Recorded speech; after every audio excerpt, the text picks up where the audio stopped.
The highlight video with Smith's fishing adventures with Jason Smith was so rich, we decided to do 2. And the reason we decided to do 2 was because if you watched the first one, which is on our YouTube channel, precedes this one, you know that we kept getting interrupted during the interview by catching fish, which we would have to stop, go help reel in the fish. And so as a result, I just kept Jason mic'd most of the day, which turned into a ton of different tutorials and educational pieces about fishing. And so in this video, we decided to compile all of the things that went on throughout the day of our fishing excursion. Things like, how do you tell a blue cat versus a channel cat or a flathead? Or how to tie a catfish rig, or a no-knot snell, or a palmer knot. How to catch an oak or maple fish.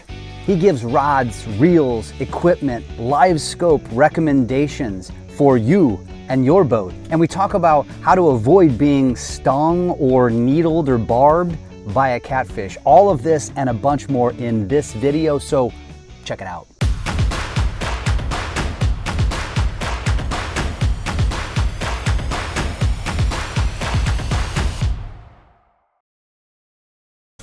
Here, Cash, it's a big one.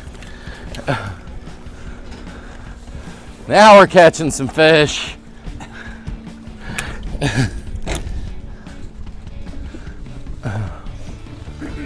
You think it was the same fish? You hit the first one? No, probably not. It's fish are really weird. You won't catch a fish forever, and then all of a sudden you got 3 rods go down, and why? Who knows? Yeah. It's a good fish, though. I'm gonna go ahead and grab. I mean, we're in current, but I'll go ahead and grab the net just in case. I don't hear you squealing, so it might not be that big. Let's see what we got here. Mic'd up for this one too. Oh yeah. That's a good fish. I don't think I need this. All right, just step back a few steps. Let me get to that line real quick. There you go. Walk backwards. There you go. Name of the boat. Take that. Well, that works out great for us. Yeah, it does. That's a good, nice blue cat. They're really colored weird right now. They're spending a lot of time down on the bottom of the mud. Would you describe like how you can tell? It's a blue cat? Yeah. Mainly from its color, but the distinct things that separate this from a channel cat, in my opinion, from a quick glance, is typically a channel cat will have, it looks like long muscles on their head. Blue cat are pretty smooth. Second thing is blue cat are usually always a blue, white, or gray color. Channel cat will typically have spots. Third thing is their anal fin right here. See how it's rounded off at the front? And a blue cat will, or a channel cat will come out straight and be flat. Their head is not near as muscular as, say, a channel cat. And a flathead's got a very calico color. You can't mistake those for another fish. They got a super flat head. They almost got a yellow and a green and a real cool kind of color to them. Will you hand me that blue board? We'll get a measurement on this guy and make sure he's a keeper. Here at the lake, we got that slot, so we can't keep anything that's 26 to 34 inches. We bump his nose, and we see we're only at 25 and a half inches. That's a perfect keeper. That's a good quality 5-6 pound fish. What's the minimum? 20. It's 26 to 34 inches. We cannot keep. Oh, it's a slot. You want them yes. to be underneath. You want them to be under the 26 or over 34. So it's basically a. Will you pull that handle up for me? And so why is that? It's for breeders. Those that size fish is a real healthy breeding stock. So it allows us to have a real healthy breed every year because we don't take those fish that are really good at breeding.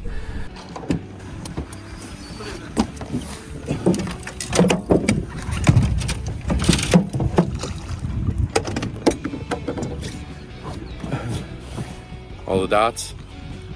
Mm-hmm. That's all bait. Holy cow, there's a lot of bait.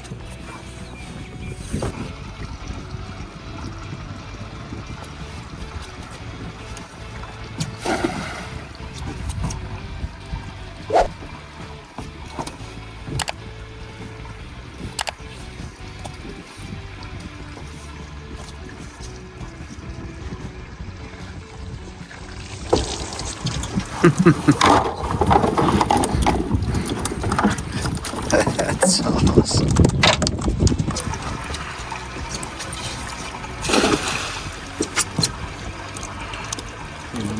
Yeah. So these are the shad? Yeah. Catfish #1 food.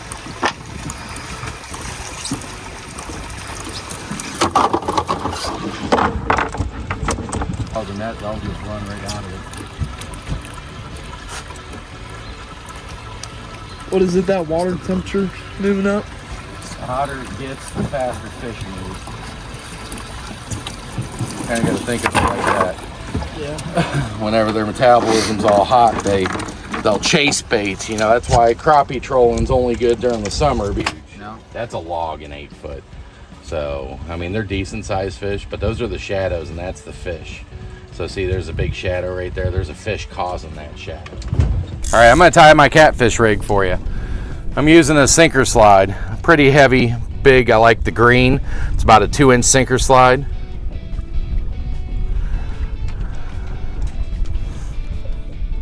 After I put my sinker slide on, I like to use a glow-in-the-dark 10mm rubber bead. I'm telling all my secrets. Any good guide would do that, right? #2 swivel. Okay. I tie a palmer knot, which is you take a loop, you stick it through your eyelet. You tie an overhand knot.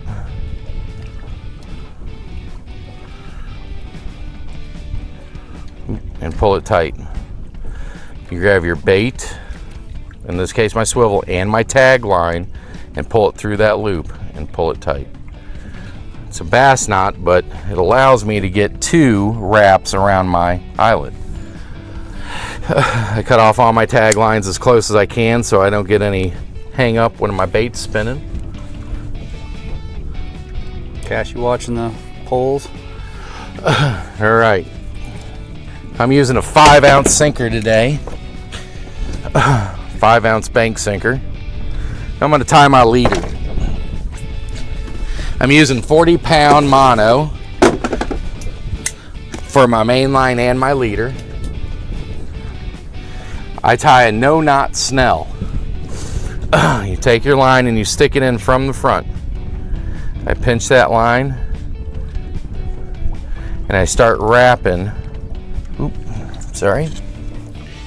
Always got to have fumbles. And I start wrapping my way down that hook. About 8 to 10 times.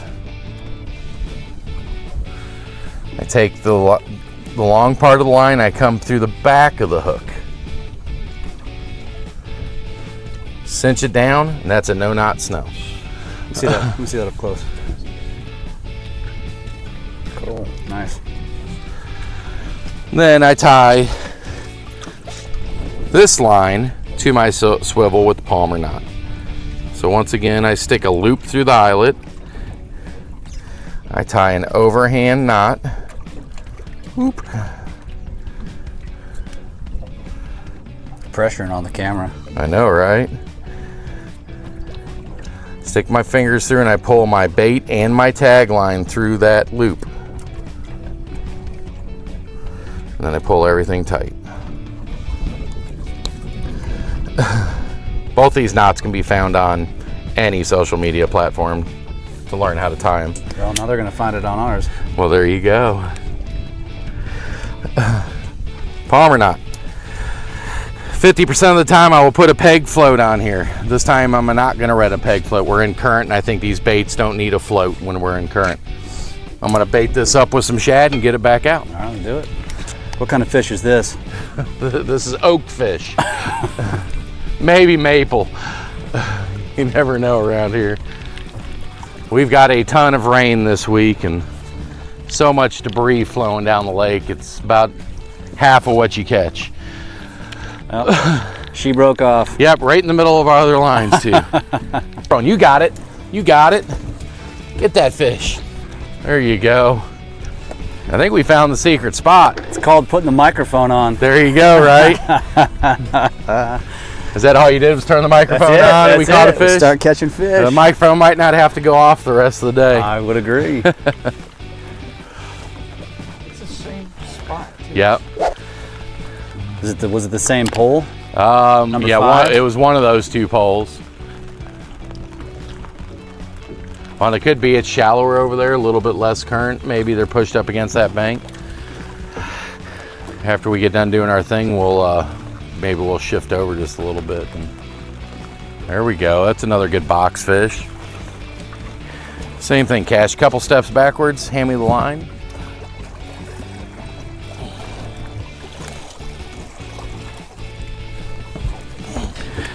Now that is the one I just retied and cast it back out. Yeah, see the brand new line? I think he's going to be another keeper. Yep, he's a keeper. I can tell just by looking at him, but we'll measure him just in case. See what size fish this is. It's going to be about 24. Yeah, I'm going to guess 23. Yep, 23 and a half. Another beautiful blue cat. Yes, he You is. see where they fight with the other blue cat? Ah, no shit. That's blue cat teeth marks on this fish cool. because they bite at each other. Yeah. You can tell whenever they've really got a big one that they've fought with, because I mean it will be straight down the whole side of their head. You hear him? So what's that noise he's making? I don't know. It has to do with these fins. And if you feel it, you can feel that noise when he moves this fin forward like that. And we call it grunting. Yeah. I don't know what the exact purpose is, but All right, Jason, you have showed us how to rig these bad boys, but what are these bad boys? What is the rod and reel? What is your choice? I have two reels of choice. We'll start with my reels. My reels of choice. This one right here is the Penn Fathom. It's a really good catfish reel. It's a casting reel. The equivalent in a Shimano would be this guy. This is the Shimano Dakota 600 HG. And then all my reels go on the Big Cat Fever made by Catch the Fever. It's a high quality rod.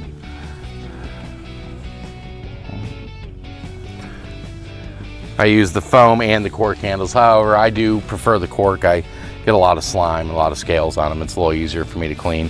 It doesn't dent up quite as much as you prefer the cork. But I prefer the cork over the foam.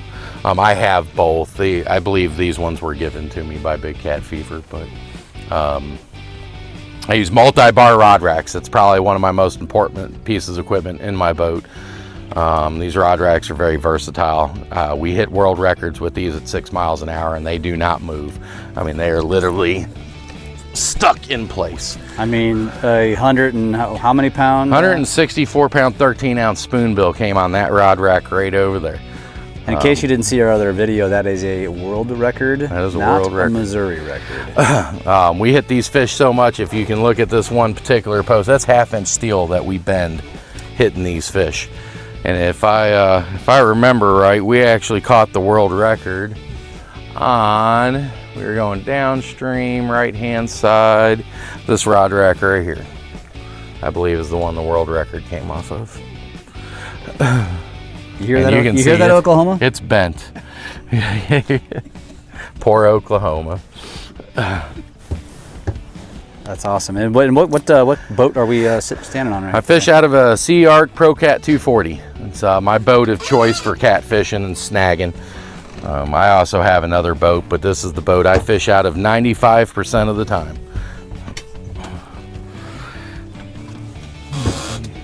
I use Minn Kota trolling motor. I have on my 2 boats, I own 3 Minn Kota trolling motors. I own an Ultrex, an Altera, and a Tarova. Garmin Live Scope, which I put on the Beatdown Outdoors Ultimate mount. I also have, and Beatdown Outdoors is out of Sedalia, Missouri. Oh, nice. I have Beatdown Outdoors. I believe this is the all-terrain pole for my Live Scope mount. It's a really awesome pole. Just kind of give you a quick overskate. When this pole's deployed, and I got it upside down right now because I don't want it in breakaway, it's got a breakaway mode. So if you hit a stump, that thing breaks away and folds up for you. So it's instantly out of your way.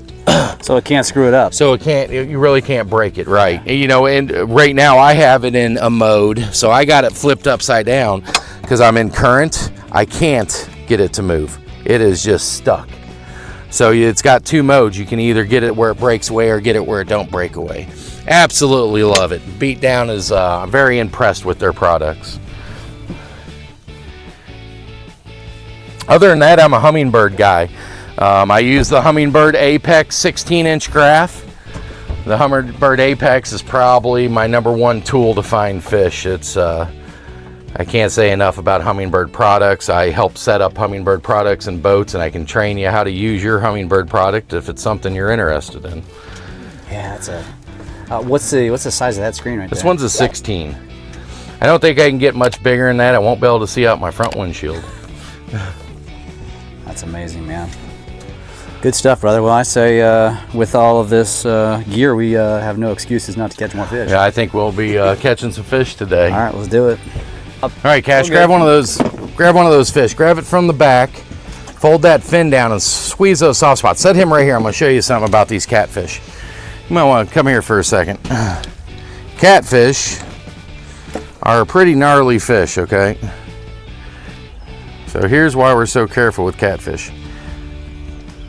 If you look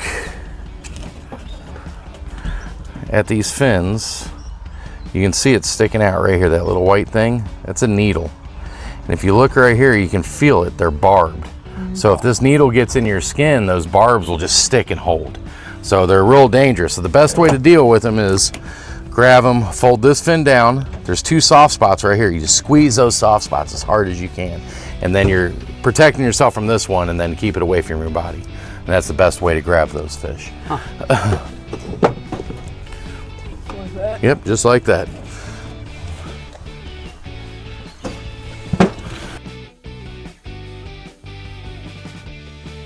So this is standard practice. You bring back the kill and clean them up for your. Yes, we clean fish for every trip I do, unless they want to process the fish a way that they want to process it specifically. Sure. I always clean fish. It's awesome. And remind the viewers how they can book with you. Once again, my website is mofishingguide.com, as in Missouri Fishing Guide, mofishingguide.com. My Facebook is Smith's Fishing Adventures, and my phone number is 573-268-4082. Appreciate you, brother. No problem. Thank you.